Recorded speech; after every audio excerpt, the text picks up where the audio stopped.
বর্তমানে প্রায় সব নিত্য প্রয়োজনীয় পণ্যের দাম লাগামহীনভাবে বাড়ছে। এই মূল্যবৃদ্ধির ফলে সাধারণ ক্রেতাদের নাগালের বাইরে চলে যাচ্ছে দৈনন্দিন বাজার। সবজির মধ্যে কেবলমাত্র কাঁচা পেঁপের দাম কিছুটা সহনীয় পর্যায়ে রয়েছে। বাকি প্রায় সব ধরনের সবজির দামই ৮০ টাকার আশেপাশে ঘোরাঘুরি করছে। বিশেষ করে করলা, বেগুন ও টমেটোর মতো পণ্যের দাম তুলনামূলকভাবে আরও বেশি। সবজির মূল্যবৃদ্ধির জন্য বাজারে সক্রিয় সিন্ডিকেট এবং পণ্যের কম সরবরাহকে দায়ী করছেন ক্রেতারা। এতে করে সীমিত আয়ের মানুষদের বাজারে এসে চরম দুর্ভোগে পড়তে হচ্ছে। একটু নজরদারি থাকলে আমার মনে হয় জিনিসপত্রের দাম, বিশেষ করে কাঁচা সবজির দাম আর একটু কম পাওয়া যেত বলে আমার মনে হয়। এটা একটু নজরদারি বাড়ানো দরকার। আর সরবরাহ আসলে যেখান থেকে আসে সেখানেও একটু খোঁজ নেওয়া দরকার যে আসলে সরবরাহের ঘাটতি আছে নাকি এটা ম্যানমেড অর্থাৎ মানব সৃষ্ট কোনো চক্র যাদের কারণে এই হঠাৎ করে দাম বেড়ে গেল। সীমিত আয়ের লোকদের বাজারে আসলে হিমশিম খেতে হচ্ছে এবং যার যেটুকু চাহিদা তার 50% ক্রয় করতে হচ্ছে। বাজারে ঘুরে দেখা গেছে আদা, রসুন ও পেঁয়াজের দাম গত সপ্তাহের তুলনায় কেজি প্রতি ৪ থেকে ৫ টাকা পর্যন্ত বেড়েছে। ৪ টাকা ৫ টাকা, এই চাহিদা কম, কাস্টমার কম। কাঁচা বাজারের বেশ কয়েকজন বিক্রেতা জানান, গেল সপ্তাহের তুলনায় এ সপ্তাহে প্রায় সব ধরনের সবজির কেজি প্রতি দাম ১০ টাকা থেকে ১৫ টাকা পর্যন্ত কমেছে। এরপরও তারা প্রত্যাশিত হারে ক্রেতা পাচ্ছেন না। অনেক দাম কমছে।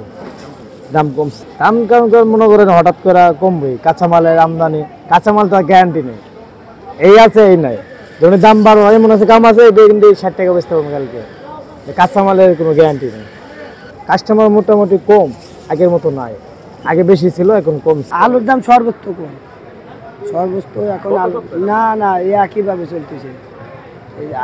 প্রথমে তো নতুন আলুর দাম হয়, তারপরে তিনি ২০ টাকা কেজি বেচতেছি, ২০ টাকা কিনা হলো মনে করেন ১৭ টাকা কেজি বেচা ২০ টাকা। কাস্টমার মোটামুটি আছে আর কি। এদিকে চাল ও ডালের বাজার ঘুরে বিক্রেতাদের সঙ্গে কথা বলে জানা গেছে, গেল সপ্তাহের তুলনায় চিকন চালের দাম কিছুটা বেড়েছে, তবে ডালের দাম এখনো ঊর্ধ্বমুখী ধারায় রয়েছে। এই সপ্তাহের তুলনায় চিকন চালের দামটা বেশি, তবে মোটা চালের দাম বাড়ে নাই। আর চিকন ডালটা অতিরিক্ত বাড়ছে। যে ডাল বিক্রি করছে ১৩০ টাকা, ও ডাল এখন বিক্রি করতেছে ১৬০ টাকা, পার কেজিতে ৩০ টাকা।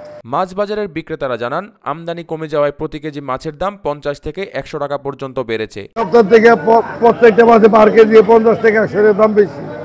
মাছের আমদানিও কম, পানি পার কেজির জন্য মাছ কম আর কি। বৃষ্টি বাদল হইতে আছে তো এই জন্য আর কি মাছের দাম দামি কম। গত সপ্তাহে আজকে বিক্রি করে দিতে ৪০০ টাকা থেকে কিনে আনতে ৪৫০ টাকা। প্রত্যেকটা কেজি ৫০ থেকে ১০০ টাকা দাম বাড়ছে। তবে মাছ কিনতে আসা ক্রেতারা বলছেন, কিছু কিছু মাছের দাম তুলনামূলক বেশি। ভালো, কিন্তু রুই মাছের দামটা একটু বেশি আর কি।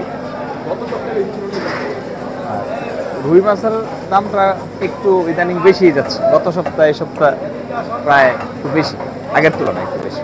সবজি ও মাছের বাজারের পর মাংসের বাজার তুলনামূলক কিছুটা স্থিতিশীল থাকলেও বিক্রেতারা আশানুরূপ ক্রেতা পাচ্ছেন না। ৬০ টাকা, এখন বেশি ৭৫০ টাকা, ১০ টাকা কম। একটু নর্মাল দাম বর্তমানে, আগের থেকে একটু ভালোই। গরুর দাম একটু কমছে, আমরা কম বেচতে পারি। ক্রেতাদের ধারণা, খুচরা বাজারে কঠোর নজরদারি চালালে নিত্য প্রয়োজনীয় পণ্যের দাম সাধারণ মানুষের নাগালের মধ্যে রাখা সম্ভব হবে।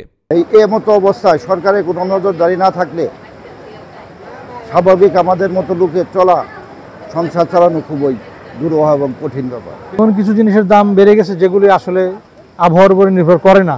এই সব জিনিসের দামও বাজারে বেশি দেখা যায়। আমার মনে হয় একটু নজরদারি ভালো হলে ভালো হয়।